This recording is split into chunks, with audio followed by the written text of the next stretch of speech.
So, this is a historic moment in the tax landscape of UAE. So, yesterday, the most awaited corporate tax legislation was issued on 9 December 22. So, firstly, the announcement for the corporate tax regime in UAE came sometime around January 22, where the Ministry of Finance, made an announcement about the corporate tax regime, which is going to be implemented. Then further, on 28th April 22, there was a public consultation document which was issued to obtain the feedback from the businesses and other stakeholders. And now here we are when a corporate tax legislation has been issued. So, as we know that the corporate tax regime is going to be applicable for financial year starting on or after 1st June 23. So, what it means is that for the businesses which have, for example, 31st May as the year end, will have the first implementation, which will start from 1st June 23. Those businesses which follow June year end will have the implementation from 1st July 23, and most of the businesses in UAE which usually follow a calendar year, that is Jan to December year end, will have the corporate tax implementation from 1st January 24. So Federal Decree Law number 47 of 22, which is the corporate tax law which has been issued, is a comprehensive document of 60 pages. And here in this video, we will be sharing some key insights on certain important provisions of the law which can help the businesses in starting their preparation. So let's talk about one of the most important topic, which is free zones. So what is the impact of corporate tax on the free zones, and what are the provisions which are contained in the corporate tax law for the free zones? So let's start first and foremost with the definition of the free zone, which is defined in the corporate tax law. So a free zone is defined as a designated and geographical area within UAE that will be specified in a cabinet decision. So there are certain provisions which are in the law which will be subject to further regulations and cabinet decisions. We still await those decisions and regulations to be issued. Another definition which is related to the free zone is that of a qualifying free zone person. So a qualifying free zone person is a person which meets the conditions laid out in Article 18 of the corporate tax law and are subject to corporate tax as per Article 3 subclause 2 of the law. So let's understand what are those conditions which need to be satisfied to be a qualifying free zone person. So all these conditions need to be satisfied. First is, they need to maintain adequate substance in the UAE. Currently, the law does not contain further details about what it means to be an adequate substance. But as we have seen, the economic substance regulations law, which is already existing in UAE, some reference can be drawn as to what adequate substance means in relation to the free zone. And the qualifying free zone person should derive a qualifying income that will be again specified in the cabinet decision. The qualifying free zone person has not elected to be subject to corporate tax at 9%. Another condition is that a qualifying free zone person must comply with the arm's length principle and also transfer pricing documentation as specified in the law. And further, any other condition can be specified by the minister for the qualifying free zone. So corporate tax, how does corporate tax applies to a qualifying free zone? So there will be 0% corporate tax on the qualifying income and 9% corporate tax on taxable income, which is not a qualifying income. So this will be determined by a cabinet decision. Hello everyone, welcome to our series of videos on the UAE Corporate Tax Law, which has just been published. And this particular video, I'm going to talk about the rate of tax and the slabs, which is defined in the UAE Corporate Tax Law. So overall, the law is been defined in such a way wherein they have particularly defined the free zone person in one way and the other entities in the other way. So overall speaking, any profits, taxable profits up to 375,000 dirhams, the rate of tax is going to be 0%, and any profits, taxable profits over and above 375,000 dirhams, the rate of tax is going to be 9%. Now, I'd like to mention here is that this amount of 375,000, which I'm saying to you right now, is not mentioned in the law. It says that it will be clarified through the cabinet decision. So there is another decision expected, which is going to talk a little bit more on this particular thing and also the amount which is going to be applicable. But as expected from the public consultation document, it's going to be 375,000. Right, and secondly, for the free zone person, there's a new concept which has been mentioned here, is a qualifying income. As we know, overall, the free zone person, there's expectation that will be a 0% tax on the free zone, because they mentioned the public consultation document that they're going to honor the commitments by the free zones to the companies incorporated there. So they will carry on doing that. So 0% rate of tax is mentioned on the qualifying income, and 9% is on the income which is not a qualifying income. So what is this qualifying income and non-qualifying income? We don't have a definition in front of us at the moment. So this will come as another clarification in the cabinet decision, which we'll come to see. I think it will more or less cover about any transactions which these entities are going to do outside the free zone. So we'll wait and watch for that. So this is very briefly on this particular topic. Thank you very much. Hello everyone, welcome for another important and interesting topic, which is deductible expenses. So we know that the tax is applicable basically on the taxable profits of the company, so which is arrived. So you have the taxable revenue for the year, and then you have expenses for the year. So you reduce the expenses out of the revenue to arrive at the taxable profit. So what those expenses are, which can be claimed, we'll discuss now, and also the expenses which are not allowed to be claimed. So there are certain specific provisions relating to that. So obviously the expenses which are for business purpose are definitely allowed to be deducted subject to certain conditions. We'll discuss that. And secondly, the law says that the expenses should be incurred in that particular tax period. So that's important. Another interesting thing which is added here is about the proportionate deduction. So what it means, if you are basically doing some expenses relating to taxable and exempt at the same time, so there is a provision for doing proportionate deduction on that. Expenses which are not allowed, obviously non-business related expenses or any personal nature expenses of the owners of that nature are definitely not allowed. Any expenses which are incurred for generating any exempt income is also not allowed. So when the exempt income itself is not covered, obviously the expenses relating to that will not be covered. There are some special provision with respect to interest expenditures. So I'll talk a little bit about that. So there is something called a limitation rule, which has been put into the law, which says that you can claim the interest expense obviously incurred during the year, but there is a limitation rule which says that you can claim in one particular year the interest expense up to 30% of the EBITDA. So EBITDA is nothing but earning before interest, tax, and depreciation and amortization. So up to 30% of EBITDA you can claim in one particular year. So if anything is left out, you can carry forward to next series of years, but there is a limitation that it can be carried forward up to 10 years. So that's something to take a note, that it can be carried forward, but up to 10 years.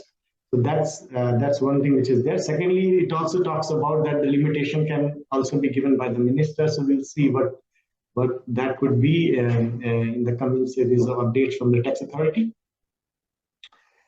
So also one thing is mentioned in the law is that this particular provision of limitation rule on interest expenditures is not applicable on banks, insurance providers, and also on any natural persons who are doing a business activity.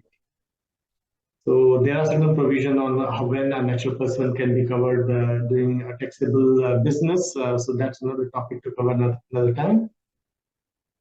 There are some specific rules relating to interest on related party loans. So related party loans, if it is for business purpose, straightforward, it can be claimed. However, if there are any loans on which interest is paid which are of nature such as paying dividends, because dividend is an exempt income. So like if any interest has been paid for paying the dividends, like taking a loan to pay a dividend and you pay interest on that, that cannot be claimed. So any kind of purchasing the shares of related party, that cannot be claimed. That kind of interest cannot be claimed. Similarly, any acquisition to be like if you want to buy more shares into a company, which is right now a related party or will become a related party after acquiring those shares. So the interest paid on raising any capital on that account is also not allowed. There are certain limitations being placed on the entertainment expenditure. So entertainment expenditure could be like your meals, accommodation, transportation, and kind of admission fees and extra paid for entertainment purposes. So there's a limitation of 50%, which is put, so you can claim up to 50% of those expenses. There are certain other non-deductible expenses as below. One is that any kind of donations, grants, or gift given, unless those are given to any qualifying public benefit entity, which is obviously a recognized entity. So that can be claimed, but generally a donation, grants, or gift which is not like connected to an official kind of entity cannot be claimed. Other than that, any kind of fines or penalties paid, it cannot be claimed unless it's paid like a compensation for damages can still be claimed, but any kind of particularly fines and penalties cannot be claimed. Any kinds of bribes or any similar payments and also dividend, we obviously know dividends, any dividend payments cannot be claimed as well. Any drawings by the shareholder, that cannot be claimed. So there will be limitations on that particular. How do you actually calculate the amount which are drawn by the shareholders? So specifically, it says that then drawings by the shareholders is not a deductible expense. Obviously, the corporate tax which you will pay is not considered as an expense for the corporate tax calculations. Any kind of recoverable input value added tax cannot be claimed as a deductible expense as well. Any kind of tax which is imposed outside the state, like if there is a tax placed on the company outside the country, and that has been charged as an expense in the book, so that kind of a tax cannot also be claimed. And there can be other items which cabinet minister can identify and put it into the law, which we will comment, which we will have to wait and see. So this is more or less about the deductible expenditure. Thank you very much.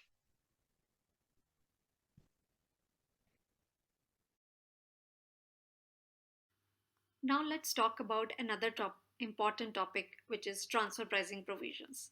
So as we just discussed, in relation to the qualifying free zone person, that one of the conditions to be satisfied is that the qualifying free zone person must comply with the arm's length principle and also transfer pricing documentation. So we can see, the UAE corporate tax law has stressed importance of the transfer pricing regulations. So, transfer pricing rules ensure that the transactions between related parties are based on the arm's length principle. Chapter 10 of the Corporate Tax Law contains articles on the related party transactions and the connected person transactions. So, there is a difference between related parties and connected persons.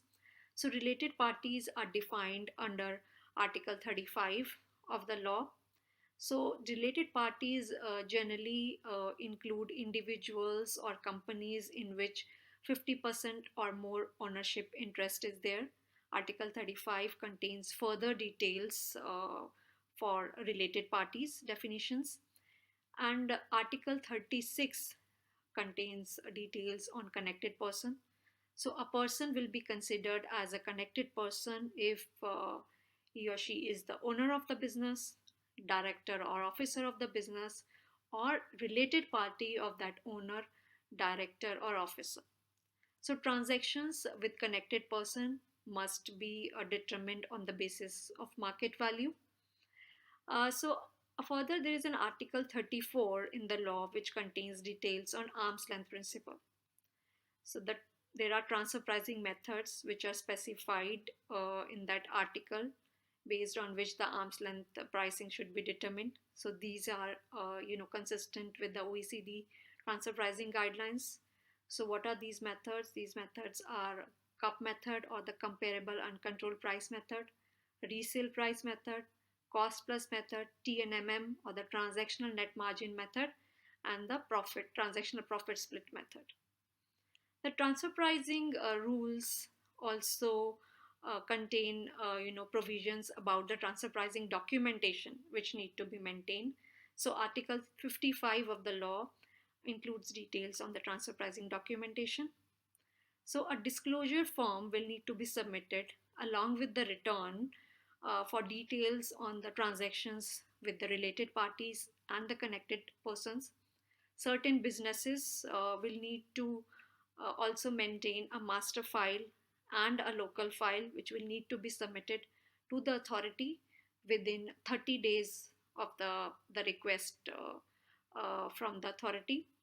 So there is a relief for the small businesses which do not need to maintain the transfer pricing documentation, which is as per the specified provisions in the law.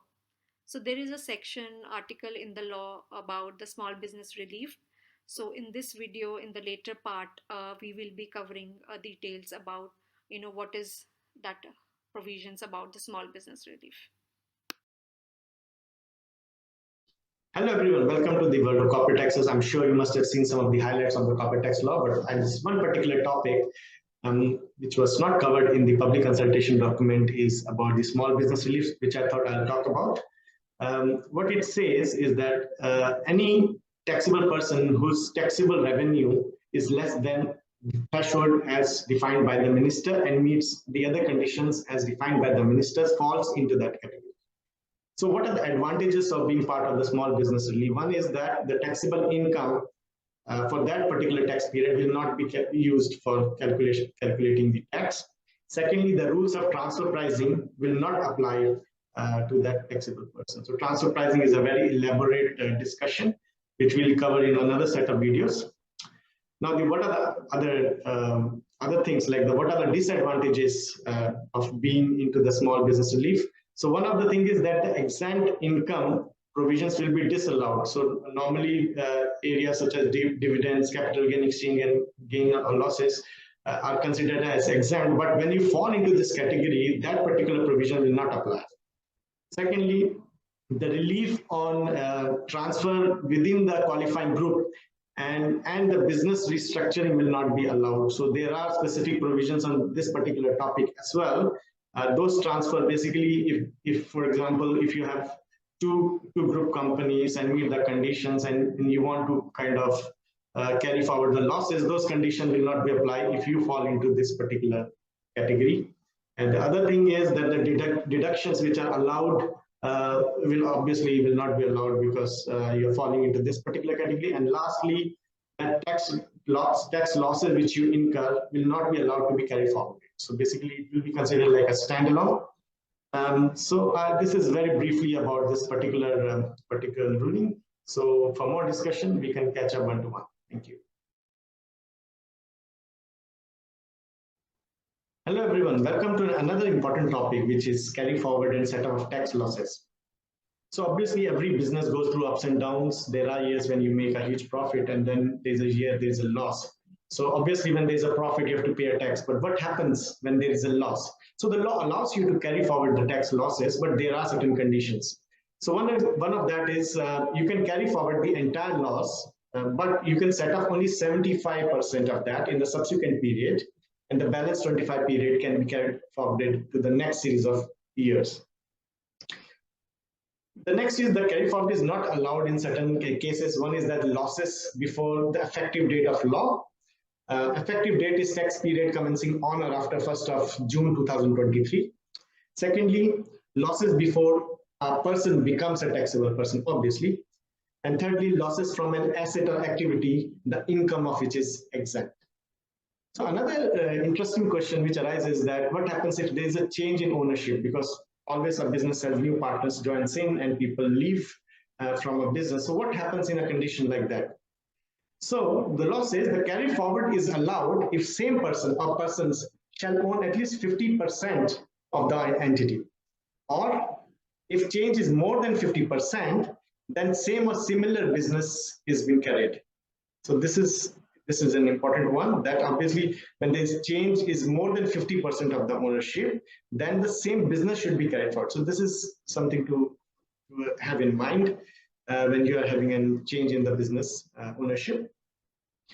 The next is that can we carry forward the losses within the group? So yes, the law allows you to carry forward losses within the group, provided there are certain conditions been met. So those conditions are as follows. One is that the common ownership should at least be 75%. First is that.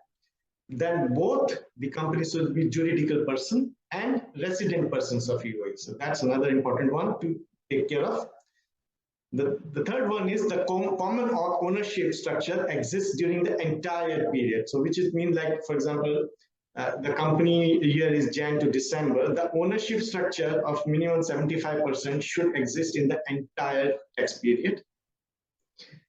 The next one is none of the persons are exempt persons. And another one is none of the persons are qualifying free zone persons. So qualifying free zone person is another very detailed topic which we will cover in next series of person. But if any entity is a qualified free zone person, of course, then also it will not be eligible to carry forward the losses within the group. The last two also very clearly and obviously are that they should follow the same financial year. So if a company is following one calendar year as a year end, then the other person with which it wants to set up the losses should also follow the same financial years. And lastly, they should follow the same accounting standards. So yeah, that's it. Thank you.